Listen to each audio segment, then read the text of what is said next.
Olá, Team Fênix, vamos dar continuidade à nossa disciplina de Fisiologia, Anatomia, vinculado ao Krav Maga. Hoje, especificamente, a gente vai sair do mundo da teoria e vamos entrar um pouco na nossa prática, né? Que de fato ocorre com o nosso organismo, o que, na verdade, o sistema muscular contribui para nossas aulas e como ele pode, anatomicamente, contribuir e potencializar nossas aulas. Então, nessa aula, nós vamos ter uma abordagem prática e funcional para que o instrutor e o treinador busquem compreender anatomicamente o desempenho em combate. É muito simples a gente observar isso de maneira acadêmica, mas boa parte dos instrutores tem essa dificuldade, né? Tem essa necessidade de aplicar isso na prática. Então, porque entender os músculos pode melhorar o desempenho nas lutas. Tá? O conhecimento muscular permite, acima de tudo, corrigir técnicas com base em princípios anatômicos. Né? Então, essa correção de técnicas anatomicamente, por vezes não ocorre atualmente, porque boa parte dos instrutores tem a necessidade de ficar exigindo um conhecimento mais rebuscado no refino da técnica, e não propriamente dito na anatomia. E é o que vai diferenciar as nossas aulas a partir de agora. Então, também permite identificar as compensações e desequilíbrios que antes que eles causem as lesões, ou seja, às vezes nós exigimos demais na potência de um soco, que na verdade a gente está causando uma lesão. A gente vai também otimizar, a partir desse conhecimento, a transferência de força entre cada segmento, como também desenvolver treinamento específico para evitar essa lesão. E, acima de tudo, conseguir distribuir ou comunicar melhor a técnica de maneira mais precisa aos alunos. Então, isso de maneira funcional pode transformar um instrutor em um especialista capaz de elevar significativamente o desempenho de seus atletas, ou clientes, ou no nosso caso, como não temos atletas, do nosso aluno ou do nosso cliente. Tudo bem? Então vamos lá. Nós já, só para uma pequena revisão, nós temos 3 tipos de músculos e quais são suas funções no combate. Então, os músculos esqueléticos, estriados esqueléticos, são responsáveis pelos movimentos voluntários. Então, são esses que a gente vai trabalhar. Se é voluntário, eu preciso fazer uma defesa, eu vou fazer a defesa, porque eu quero que isso aconteça. Então, nas lutas, especificamente no Krav Maga, é o que nós executamos diariamente. Socos, chutes, projeções, imobilizações. E esses músculos possuem uma contração rápida. Então, sendo de contração rápida, é controlável e são fundamentais para as nossas técnicas, principalmente as técnicas explosivas e precisas que desempenhamos. Já o músculo cardíaco, que é o que bombeia o sangue, tem que estar bem condicionado, porque é ele que vai gerar, né, todo fluxo e refluxo de toda a energia que é conduzida pelo sangue para o nosso organismo. E os músculos lisos, porque se o aluno estiver desarranjado internamente, ele não vai ter hormônio necessário para o raciocínio rápido que ele vai ter que tomar numa decisão imediata para o combate. Tudo bem? Sigamos. Então, os grupos musculares e principalmente os mais utilizados nas lutas são os grupos superiores de músculos. Quais são esses músculos? Aqui, pessoal, eu só dei uma separada, né? Quais são os grupos musculares, quais são os músculos mais recrutados? Os deltoides, então tá aqui, deltoide, o trapézio, o peitoral, dorsal, o bíceps e tríceps. Esses músculos são os que mais são utilizados. Mas, professor, eu utilizo outros também, mas principalmente esse. Então, eles são responsáveis pela geração de empurrão, de puxada, da pegada, da defesa.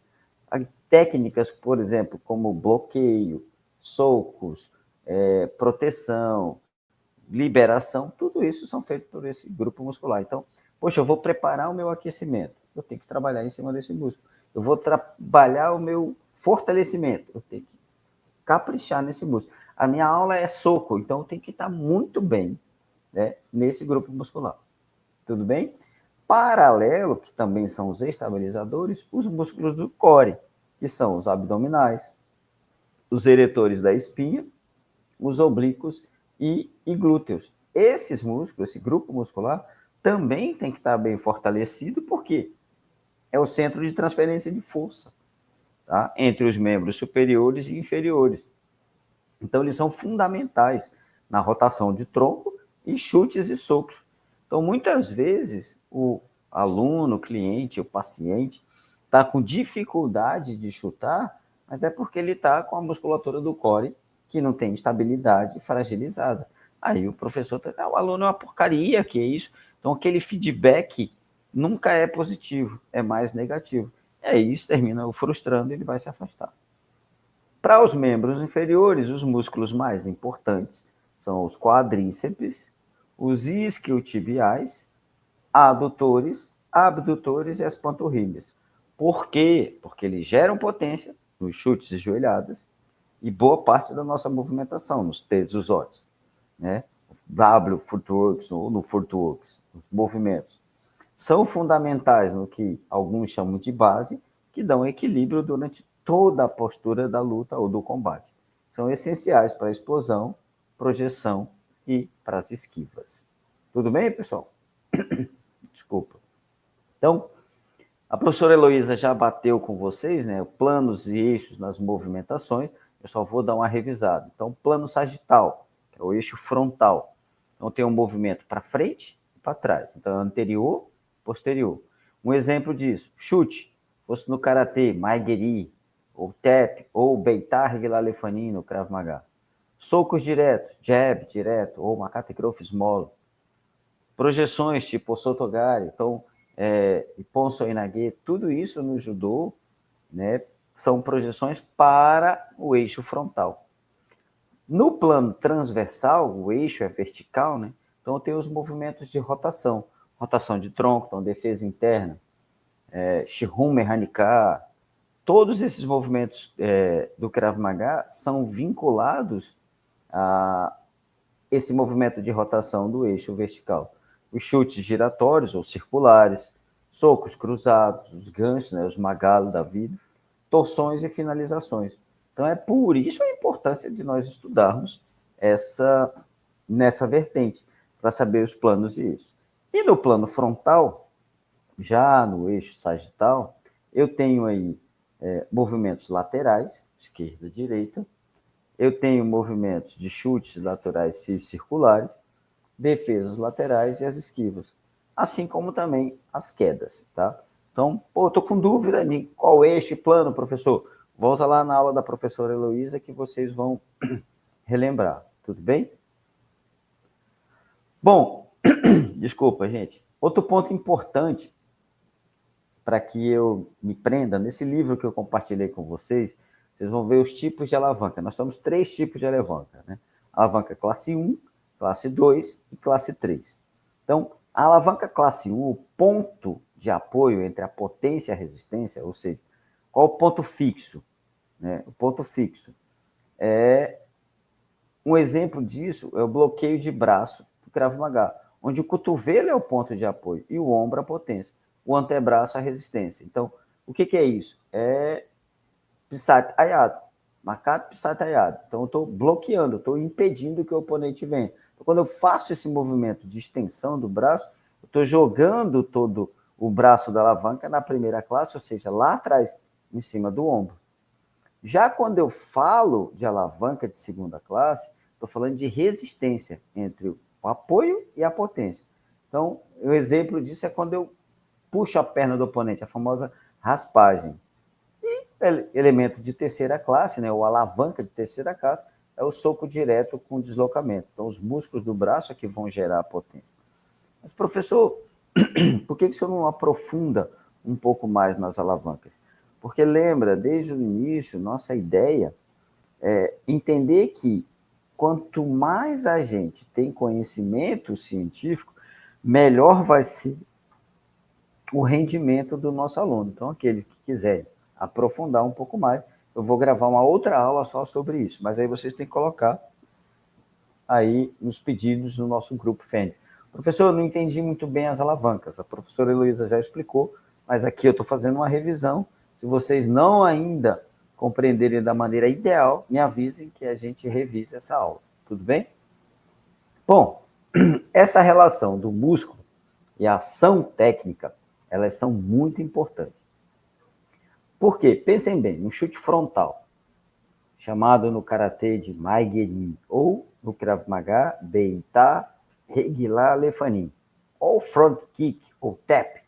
Então, eu uso o quadríceps, então, a musculatura do quadríceps, vasto lateral, medial, e vou fazer uma extensão do meu joelho. Ok. Lá atrás, como antagonista, eu tenho o ilho psoas, que vai fazer a flexão do quadril.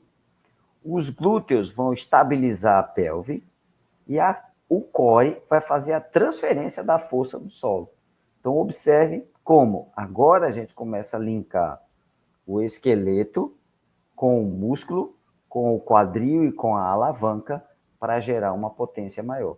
Eu entendendo esse mecanismo, eu vou compreender que para eu melhorar o chute do meu aluno, eu tenho que ter uma boa mobilidade de quadril, de joelho, tenho que melhorar a força dos membros inferiores e, acima de tudo, do meu core, para eu fazer essa transferência.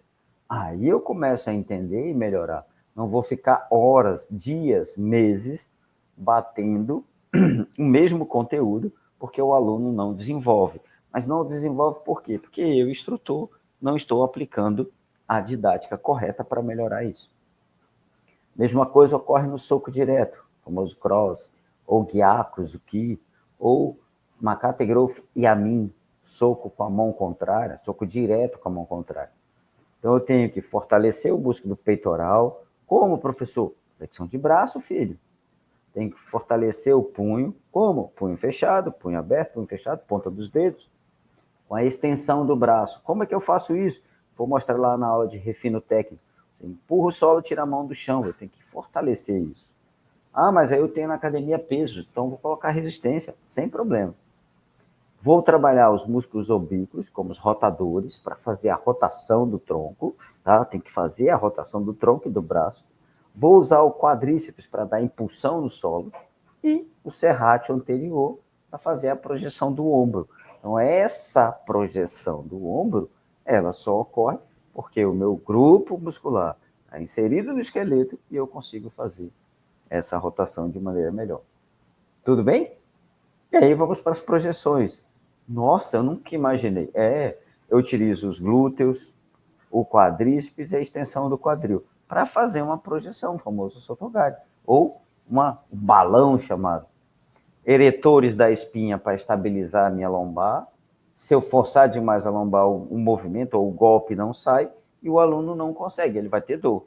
Aí eu vou ter um tríceps sural para fazer a impulsão e o latíssimo do dorso, né, essa região aqui, que vai fazer a tração do oponente. Conhecendo isso, eu fortaleço essa musculatura antes daquele treino, o aluno vai ter um desenvolvimento maior. Tudo bem? Sigamos. Bom, aí vem o que eu disse, né? A junção de tudo. Quais são os principais erros técnicos e causas musculares? Então, um erro técnico na queda da guarda durante a trocação.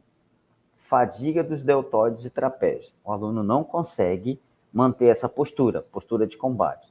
Por quê? Ele fadiga. Não, mas ele tem que sustentar. Não, não é sustentar. Você tem que fazer um trabalho de fortalecimento antes. E essa trocação só vai acontecer quando ele já tiver uma condição física melhor. Ele já conseguir levantar o braço. Então, você começa com 10 segundos, 20, 30, e é progressivo. Quando a gente for falar de treinamento físico, um dos princípios do treinamento físico além da individualidade biológica, é o princípio da sobrecarga. Então, eu começo com 10 segundos, 20, 30, daqui a pouco ele fica 5 minutos, 15 minutos, tá? Com a postura ou com a guarda levantada. Então, correção para isso, professor. Fortalecimento específico, mas trabalho de resistência isométrica. Eu não lembro, eu peguei a aula agora e entrei nessa. O que é exercício isométrico? É quando os músculos estabilizadores vão dar sustentação para aquele core, tá? Tem isso lá na outra aula. Então, voltem lá e dê uma pesquisada, tá bom?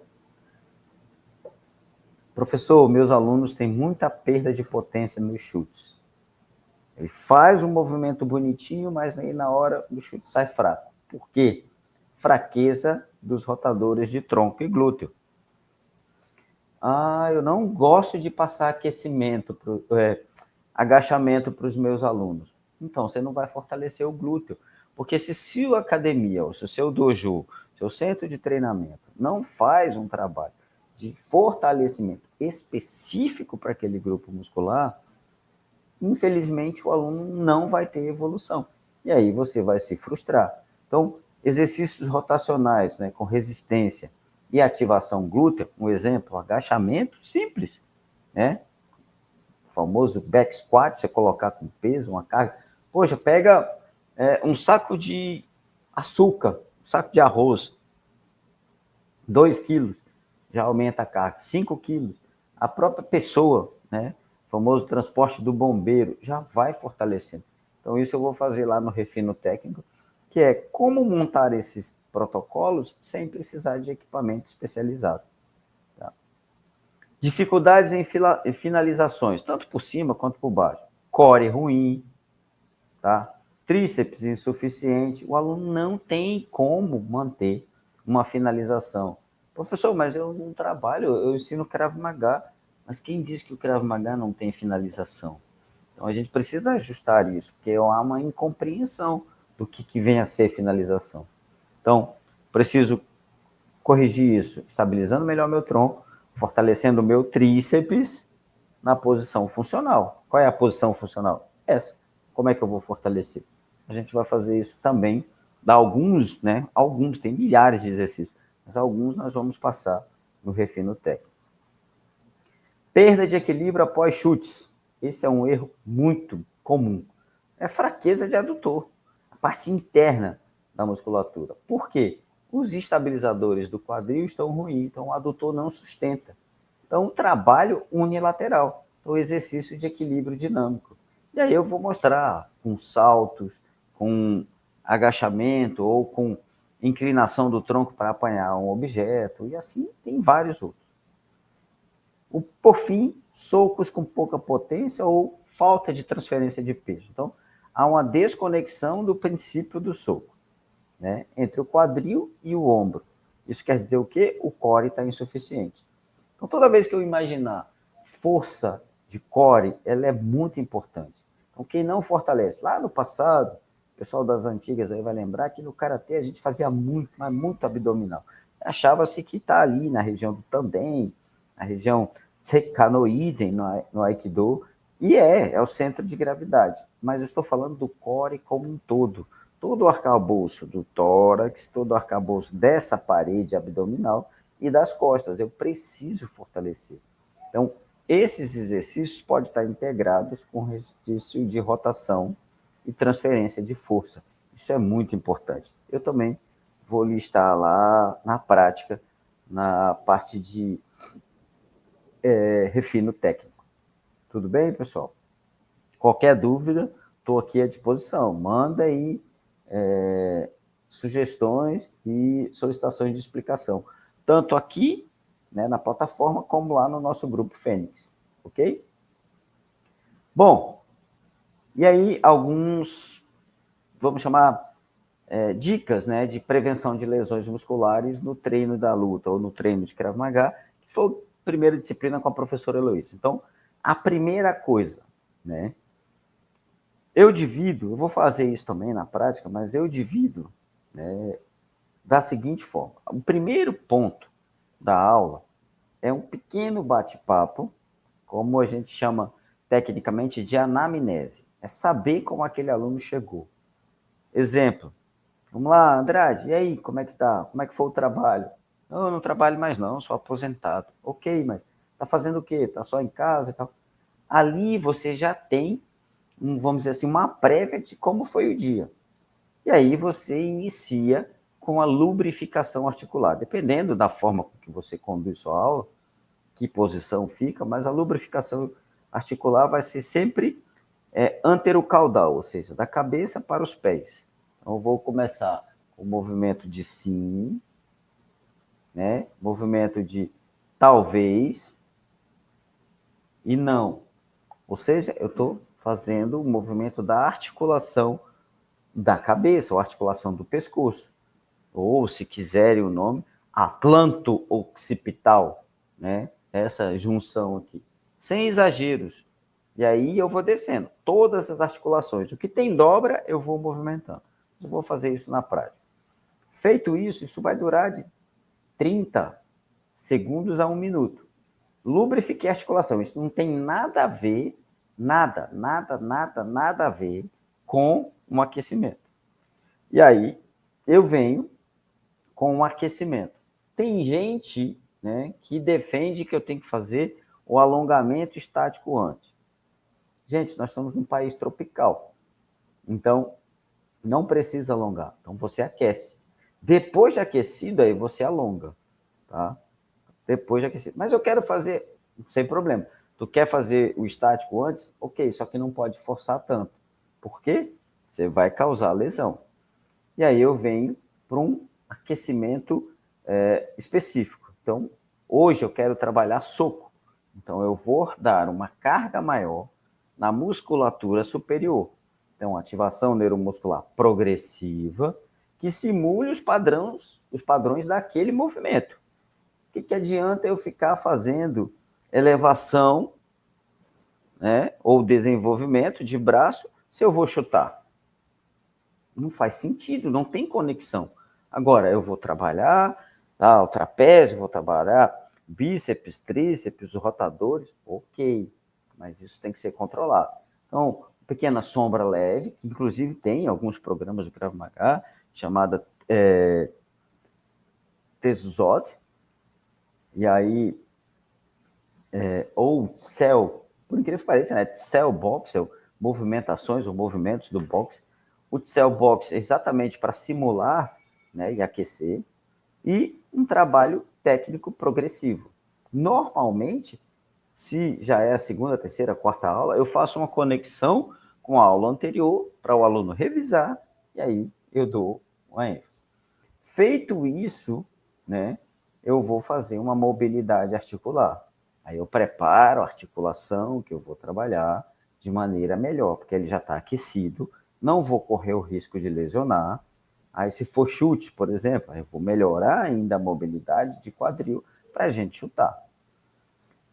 Terminado, isso vai durar aí até 2 a 5 minutos, né, do aquecimento e tal. Eu vou para o fortalecimento equilibrado. Como? Aí eu vou dar uma carga maior, uma ênfase maior naquele grupo muscular, naquela região que eu vou trabalhar naquela aula. Por isso a importância, nós vamos ver na didática também, a elaboração de um plano de aula, para você ter uma sequência. E, gente, não esqueça, muito, muito, muito importante, o feedback contínuo. Está melhorando? Poxa, melhorou. Você lembra que antes você não conseguia nem agachar, agora você consegue. Então, observe um exemplo, cada queda, cada postura, como é que foi a mecânica da aula anterior. Eu faço sempre anotações dos alunos. Eles até se surpreendem. Professor, mas eu não vejo o senhor anotar. Eu não anoto na hora. Mas, terminado o dia, eu faço minhas anotações. Ali, quando hoje que a gente tem um celular, eu anoto no próprio celular. Poxa, fulano não conseguiu chutar hoje. E assim vai. Tudo bem? Sigamos. Bom, algumas estratégias, né, que eu utilizo muito para fazer isso é o ensino interativo hoje. Analisar um vídeo com sobreposição anatômica. Por exemplo, o aluno não precisa saber, como nós, quais são todas as estruturas anatômicas, o nome, com nomina anatômica bem definida. Mas os básicos ele tem que saber. Hoje, com o advento aí do celular, o uso da internet ali na palma da mão, o mundo está na nossa mão. A gente pode gravar uma aula desse aluno executando uma técnica, aí eu pego um aplicativo, eu vou desenhar esse vídeo e mostro para ele, ó, tá vendo? A angulação correta seria essa. Olha como é que você está. Está muito distante. Mas, Andrade, Eu sou de uma academia pobre que não. Ok, são sugestões. Mas eu tenho certeza que você tem um celular, ou até o próprio aluno. Aí você pega lá, ó, pega o vídeo do YouTube, esse é o uso correto do YouTube, e veja, olha aquele movimento. Mestre fulano faz assim.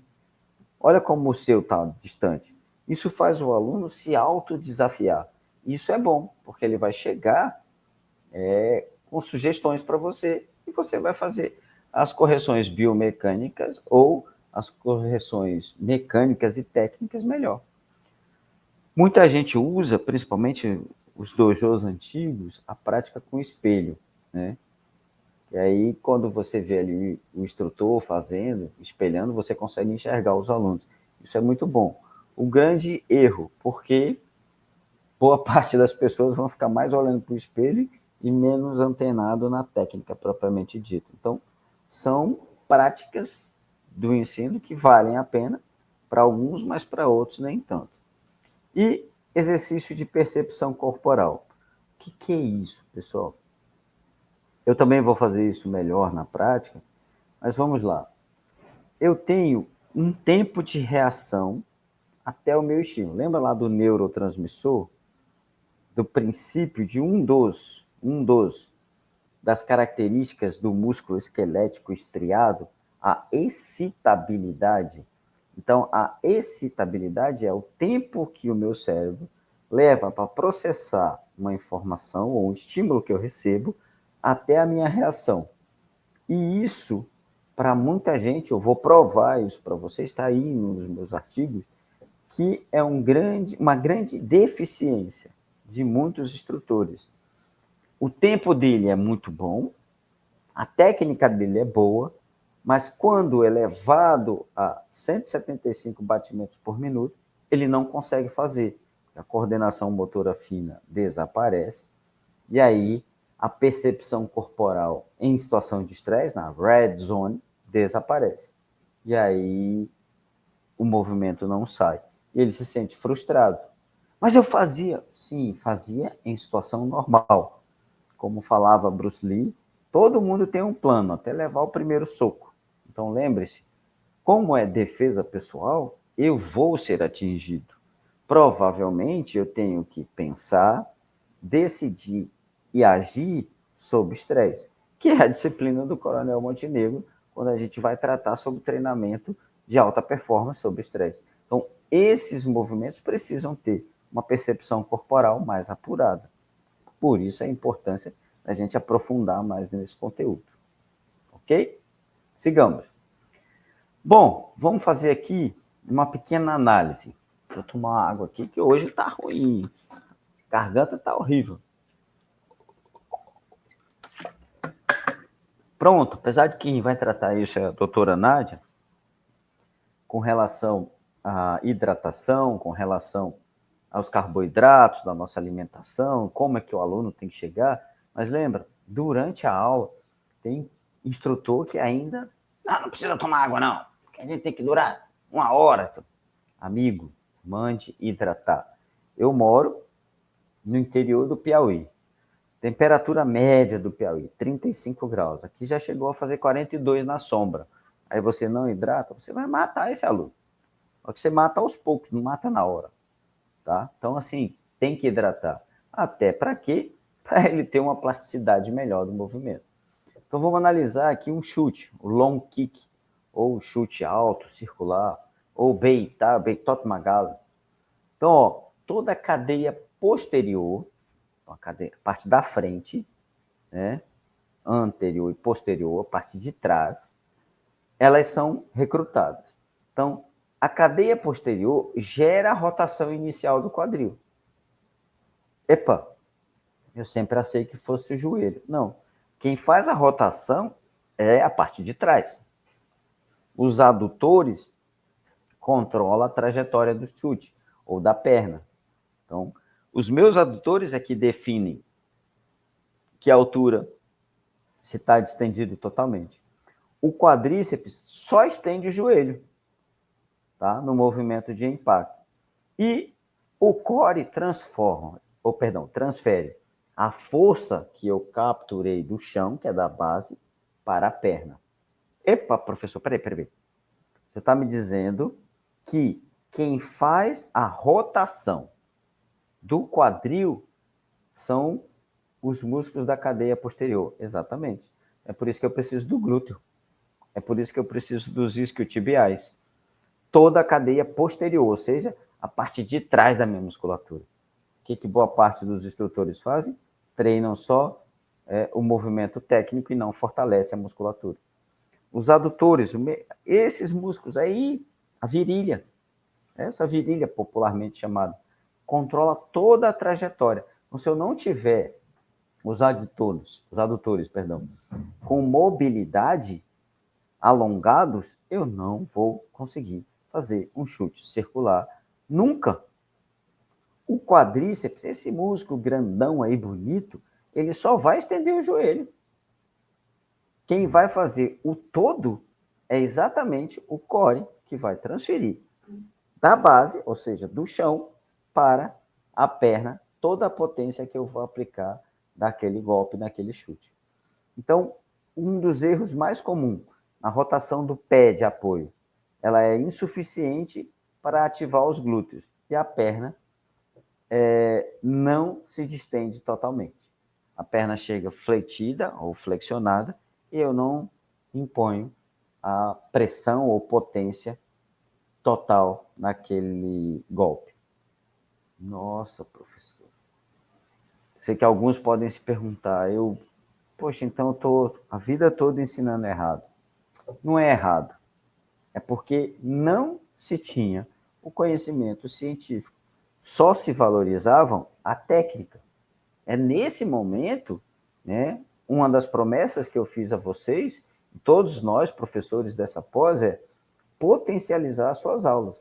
O conhecimento da técnica você tinha, mas não tinha o conhecimento anatômico que iria potencializar. Então, agora você sabe que é possível potencializar, dar mais potência, dar mais ênfase no teu chute, você aplicando o que nós estamos passando para vocês. Tudo bem? Sigamos. Vamos analisar aqui, por exemplo, a guarda do jiu-jitsu, né? Essa postura de guarda, ou no chão, ou até mesmo em pé, se a gente levantar. Então, você tem aqui, ó, os componentes dessa guarda, né? Eu deixei aqui anatomicamente a posição para vocês observarem. O ilho-psoas e os flexores controlam a distância com o quadril, tá vendo? Aqui, se vocês observarem, ó, onde eu estou apontando a seta, tá? Essa distância aqui é que vai fazer, quem faz são os músculos ilho-psoas e os flexores. Os adutores mantêm as pernas fechadas e controlam o oponente. Então, esse aqui são os adutores. O reto abdominal e os oblíquos protegem e elevam o tronco. E os deltoides e bíceps vão controlar a guarda, a altura na posição que eu quero. Então, os erros mais comuns, muito tenso, muito tensa, era como era o karatê antigamente, tem que relaxar um pouco mais. O recrutamento insuficiente do core, fica com a barriga frouxa, e aí o oponente vai estudar isso, quando você aliviar, ele vai bater, né? Algumas passadas, né, que a gente chama de pegadas, fadigam ali os antebraços, e aí você vai começar a baixar o braço. Então, a guarda precisa estar de maneira que eu proteja toda a estrutura do meu rosto, do meu tronco e das minhas pernas. Tudo bem? Sigamos. E aí, pessoal, eu quero apontar alguns exercícios de percepção muscular. Aqui, quando eu cito sombra constante, é o aluno simular movimentos dele mesmo. Por quê? Porque ele vai ganhar a percepção, né? A percepção daquele movimento. Então, aqueles movimentos técnicos, eu tenho que executá-los. Olha, eu aprendi uma sequência. Jab, direto, cruzado e upper. Ok? Isso no boxe. No Krav Maga. Makate Grof, Small, Yamin, Magali, Snowcare. Então, eu tenho que fazer isso sozinho para ele ganhar a percepção. Focando onde? Exclusivamente na percepção dos músculos que ele está trabalhando. Para que ele possa recrutar e potencializar, na verdade, melhor usar a potência a cada etapa. Faça pausa nesses movimentos. Para quê? Para verificar se ele está usando a transferência de peso, se ele está usando os padrões do giro do punho, do encaixe da mão, do encaixe do cotovelo, do ombro. Então, simule isso com ele. Depois, faça um feedback em duplas. Então, coloquem eles em duplas e um analisa o movimento do outro. Mas, Andrade, o aluno paga para treinar e eu estou ali usando o outro para dar feedback. Não, filho. Ele não vai ser atacado? Então, quando ele é atacado, o oponente é que faz a leitura. Então, o colega vai servir de oponente para dizer, olha, está aberta a sua guarda. Olha, aqui embaixo eu consigo entrar. E aí ele começa a se proteger. Por quê? Gente, nós não temos uma competição para definir se eu vai funcionar ou não. Então, eu não vou ter uma segunda chance na rua. Eu tenho que estar preparado. Tudo bem? Alterne sempre esses exercícios na execução cega e execução consciente. Execução cega eu não estou vendo. Então, eu posso fechar o olho, posso fazer o movimento sem observar, tem várias formas. E o maior objetivo é que isso se transforme cada vez mais em movimentos naturais dentro de um padrão aceitável. Cada entidade, cada escola segue um padrão de ensino ou de conteúdo programático. Não é esse o nosso intuito. Eu não vou entrar no conteúdo programático da federação A ou B. Cada um ensina da maneira que considera que está correto. O que nós estamos tentando compartilhar é a melhor forma de se chegar ao objetivo para que esse aluno potencialize os seus movimentos. Quando você pensa em análise no espelho, a ideia é que você utilize esse espelho para ele se auto-observar. Então, compare a execução daqueles movimentos. Olha, antes eu fazia, a perna não subia, hoje já está bem melhor. Lembrando, pessoal, que isso são sugestões. Ah, eu acho que eu não vou usar isso. Ok, é uma decisão sua. Mas, garanto para vocês, o nome desse osso aqui, ó, é frontal. No popular, nós chamamos de testa. Põe a mão aí, põe o dedo na testa. Teste. Testa isso, testa várias vezes. Se não funcionar, você manda um e-mail para mim, Andrade. Tudo que você colocou lá para a gente não funcionou. Ok, mas você fez exatamente isso? Não, não fiz. Então você não testou. Você duvidou. Testa para ver. Você vai ver que vai funcionar. Ok? E aí, pessoal, vamos falar aqui rapidamente sobre os músculos do core no combate. Então, o core no todo é muito importante para todo o combate. Primeiro, lá no passado se treinava muito a absorção de impacto. Se eu consigo absorver, eu consigo me defender. Continua, mas nós precisamos primeiro evitar esse impacto. Então, flexão de tronco serve muito, na verdade, o core, para nosso caso, no Krav Maga, fazer a proteção dos órgãos vitais. E aí, muita gente ignora, mas um soco corretamente aplicado, soco direto, Makate Grof Yamin, na altura do osso externo, em cima do peitoral esquerdo, você pode provocar uma parada cardíaca. O que é a massagem cardíaca? São pancadas no coração. Então, se eu bater com muita força, bastante potência no coração, eu posso provocar uma parada cardíaca. Então, isso é muito importante e crucial para os socos diretos, defesa abdominal e movimentos, né, de escape no solo. Então, trabalhar a musculatura do reto abdominal, essa parede aqui, é importantíssimo. Transverso do abdômen, né, que cruzam, também estabilizam profundamente a coluna. Se a minha coluna não está estabilizada, eu não consigo fazer uma projeção. Eu não consigo sair de um estrangulamento. Então, por isso que treinar o core é muito importante. Os oblíquos, tanto interno quanto externo, fazem a inclinação do tronco. Aí eu não trabalho core. Andrade, mas tu está falando grego. Não, filho. O que eu estou dizendo? Faz movimentos de rotação do tronco. Pega de um lado, a faixa que seja. Estica a perna de um lado para o outro. De um lado para o outro. Parece simples, mas são movimentos, exercícios que irão potencializar, irão fortalecer a musculatura do teu core, né? Na espinha, né, na coluna, tanto da cervical até a lombar, nós precisamos fortalecer. Boa parte dos nossos alunos tem fragilidade, até mesmo pela postura. Sentam de qualquer jeito, hoje com o problema do celular. Então a gente já vem com o famoso esporão, né, bico de papagaio, tem animal de tudo quanto é espécie.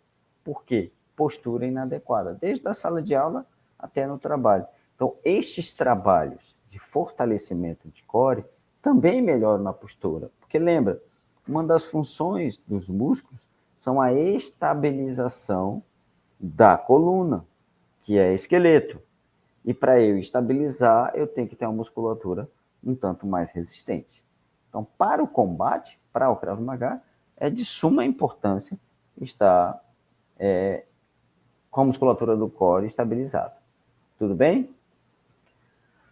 Bom, quando a gente fala de combate ou de lutas, nós estamos falando de cadeias musculares. E aí, quando eu falo de cadeia, eu estou juntando músculo. Então, um músculo isolado, 2, 3, 4.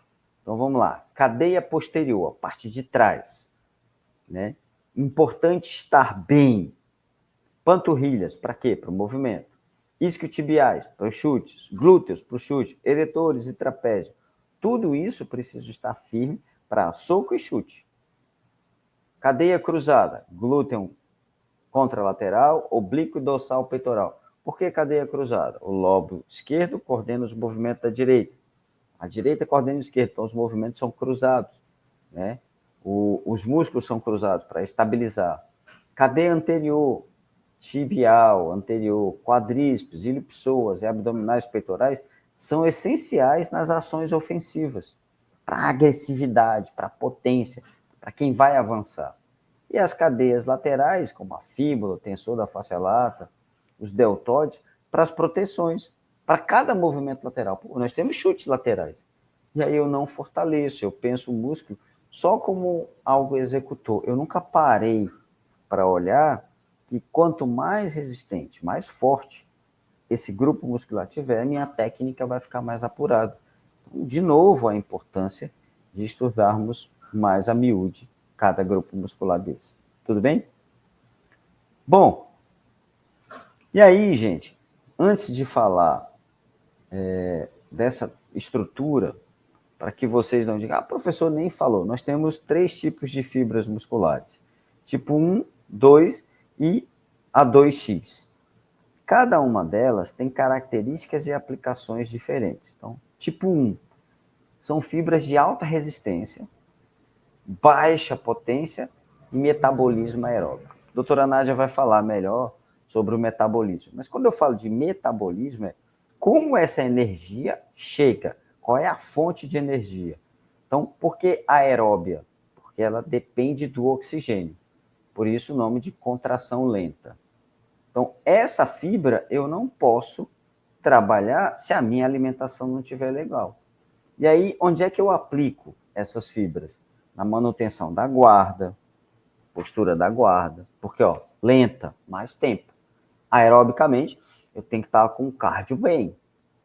A resistência a um período longo de ação, o nosso treino tem aí 1 hora.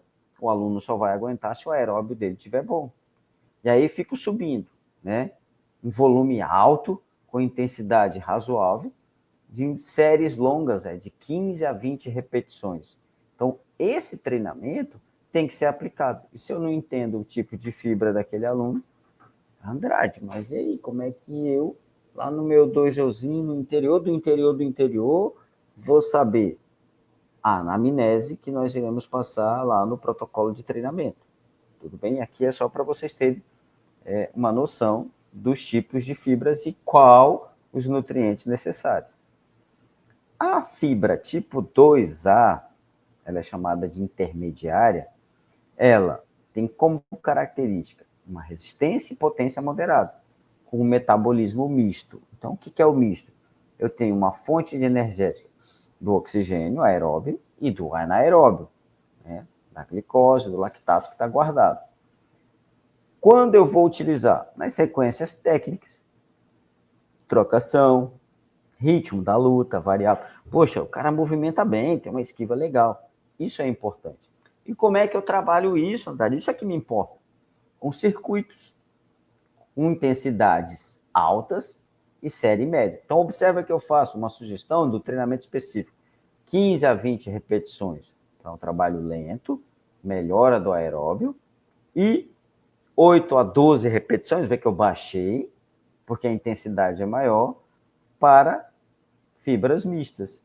E fibra tipo 2 ou 2x ou tipo 2, que é rápida, baixa resistência, alta potência na hora do soco, metabolismo anaeróbio, ou seja, ácido lático, o que eu tenho de ATP, CP, o que está guardado, que é a nossa capacidade de reação. Então, são golpes decisivos, explosões, finalização, momento assim determinado. É a última ratio retius. Eu tenho que vencer. E como é que eu trabalho isso, Andrade? Com pliometria, né? Exercícios de saltos, exercícios de agilidade, série curtas, de 1 a 5 repetição, com alta intensidade. Eita, Andrade, agora você calma. Aqui são só os fundamentos, nós vamos aprofundar isso quando chegarmos lá na disciplina de treinamento. E aí nós vamos exatamente levar você a entender da melhor maneira possível. Mas importante, temos que saber que temos 3 tipos de fibras musculares. Tipo 1, lenta.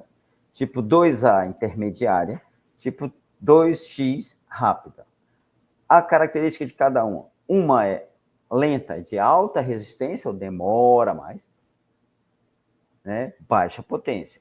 A tipo 2A, resistência e potência, metabolismo misto. E a tipo 2, metabolismo anaeróbio. Então, qual tipo de exercício? É só voltar nesses slides ali. São sugestões, tem outros, tá? Não somos aqui donos da razão isso, mas esse funciona. Já testamos. E aí nos artigos também, que eu disponibilizei para vocês, aí vocês vão ver que realmente funciona. Aí, muita gente já me pediu, professor, mas como eu lá na minha academia do interior posso avaliar o meu aluno? Então, além do Krav Maga Combat Test, tem vários outros protocolos. Aqui eu listei um bem básico. Então, análise postural estática, postura. Então, observe o lutador, o seu aluno, na posição anatômica dele, posição de guarda, e veja como é que ele desequilibra. Veja que um lado é maior do que o outro. Ombro e quadril. Então, vê que o ombro está um pouco para cima, outro mais para baixo. O quadril não está igual. Às vezes ele está com a cervical anteriorizada, fica assim, aquela síndrome do motorista, né? Cabeça um pouco para frente. Ou rotação pélvica, não consegue movimentar. E a distribuição do peso nos pés. Eu, por exemplo, tenho um pequeno desnível, caminho meio que tipo um pato, tá? Isso aqui, na verdade, é o quê? Uma deficiência lá na minha infância de uma postura inadequada na hora de sentar na cadeira. E transferiu. Como é que eu compensei isso? Com exercícios de mobilidade. Então, isso é importante, essa análise postural, porque aí você não vai sobrecarregar aquele aluno por uma deficiência congênita. Aí, quando eu falo deficiência, eu não estou dizendo que ele é um doente, a gente confunde, para aquela atividade ele não consegue fazer, então é uma deficiência, tá? Avaliação de mobilidade. Gente, há pessoas que não conseguem chutar, então precisam ver a rotação de quadril, extensão de ombro, rotação de tronco, a dorsoflexão de tornozelo. Tem pessoas que não fazem isso no tornozelo. E aí você quer que o cara aplique um soco da maneira correta, se ele não consegue transferir potência. Então é importante se fazer isso. Tudo bem? Então avalie a capacidade de recrutar corretamente os músculos e ensine para isso. Ensine o aluno a isso. Veja como ele recruta os glúteos, como é que ele faz a rotação do ombro em todas as defesas e melhore, faça uma análise técnica. Olha, se você fizer isso, não assim de maneira geral. Geral você explica a todos os alunos, mas de maneira individualizada. Isso se dá individualização do treino. E aí você consegue atingir o objetivo daquele aluno. Tá? E esse recrutamento, esse feedback para ele é muito importante. Ok? Bom, alguns exercícios, né, que eu vou sugerir aqui. Espelho muscular para duplas, né? Então, como é que é espelho muscular? Um aluno executa a técnica, enquanto o outro aluno verbaliza que grupo muscular é aquele. Cara, não precisa ser todos os músculos, não é uma aula de anatomia, mas ele entender que quando ele faz uma defesa para baixo, em 360 graus, ele está usando o osso una, o do bíceps, o tríceps e o trapézio, ele já começa a interagir melhor com a aula e ele vai diminuir o gasto energético. Se ele diminui o gasto energético, lá dentro do íntimo, ele está fazendo o quê? Mínimo de esforço para o máximo de movimento. Um dos princípios norteadores do Krav Maga. Né? Aí, outro exercício muito legal, que eu chamo de tensão seletiva. Então, durante a execução da técnica, o instrutor nomeia o grupo muscular que quer trabalhar, enquanto os outros permanecem relaxados. Então, você vai o quê? Melhorar a economia de movimento e permitir o desgaste, vai minimizar o desgaste daquele grupo muscular. Então, estou fazendo movimentações, né? Tesuzote ou de cell box. O aluno cansa rápido, é porque a panturrilha está ruim. Mas por que está ruim? Porque o aeróbico está ruim. Então, para evitar isso, você nomeia, olha, eu quero que você... O aluno começa a pensar que aquilo tem que fazer. Isso vai melhorar. E trilha de força sequencial, né?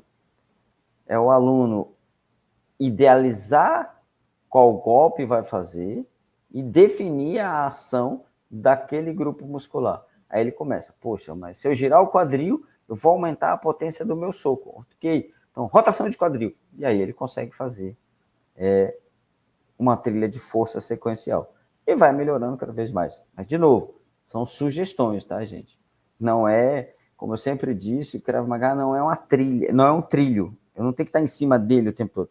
É uma trilha. Eu abro, volto, mas mantenho ali o padrão do que eu quero. Como sugestão, testa.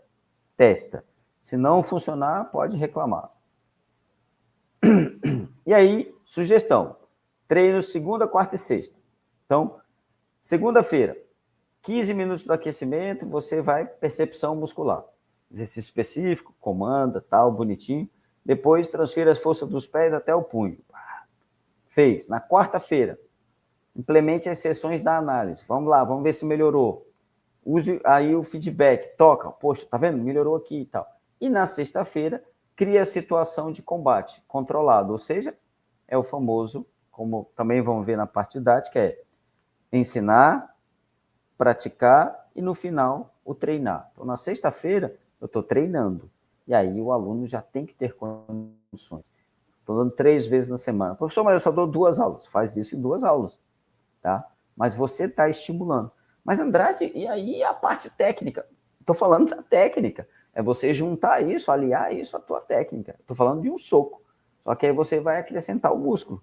Para que ele entenda que quando ele precisa gerar potência, ele precisa fazer um giro de quadril. Não simplesmente fazer só giro, quadril, giro. Sim, mas qual o nome desse grupo muscular? Ele sabendo o que está fazendo, ele vai melhorar com certeza.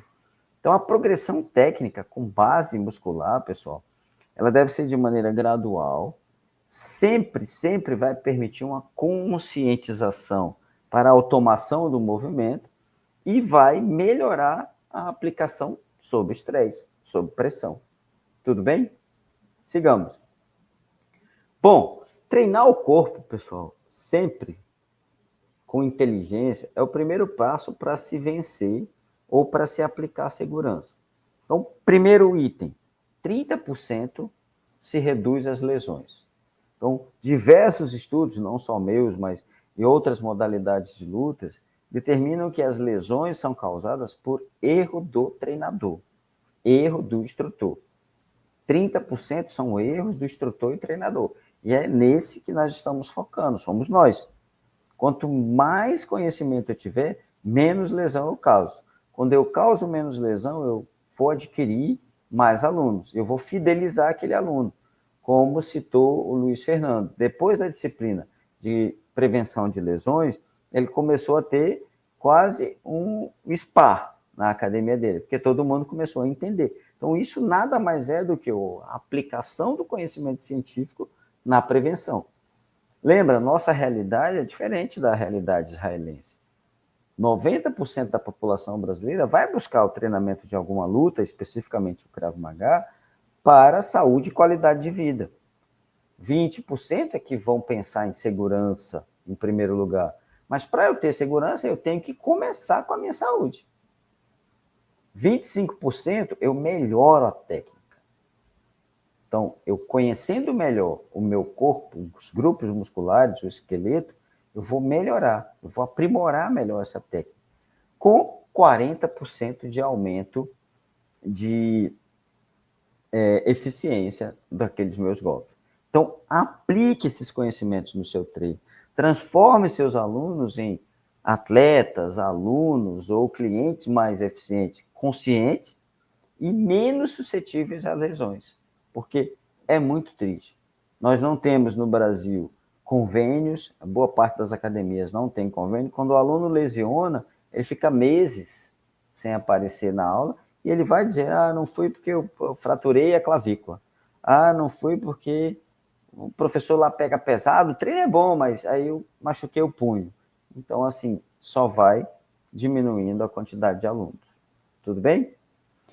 Gente, era isso para esta aula. Eu espero que vocês tenham conseguido, na verdade, eu tenha conseguido transferir a ideia inicial, que é nós entendermos o sistema esquelético com o sistema muscular e aplicar isso da melhor forma para que nossas aulas se tornem mais atrativas, mais produtivas e que eu leve o aluno à melhor prestação de serviço possível. Tudo bem? Qualquer dúvida, estou aí no grupo, chamem a qualquer hora. A qualquer hora. Tem gente que fica, professor, mas você me mandar de madrugada, eu respondo de manhã cedo. Tá? Às vezes, por vezes, eu estou de madrugada estudando, eu respondo até na hora. Utilizem o grupo. Algumas pessoas falam, professor, eu não tive apoio. Gente, nós temos um grupo exclusivo. Vocês falem comigo. A hora que vocês mandam, eu já estou respondendo. Tudo bem? Forte abraço. Até a próxima aula.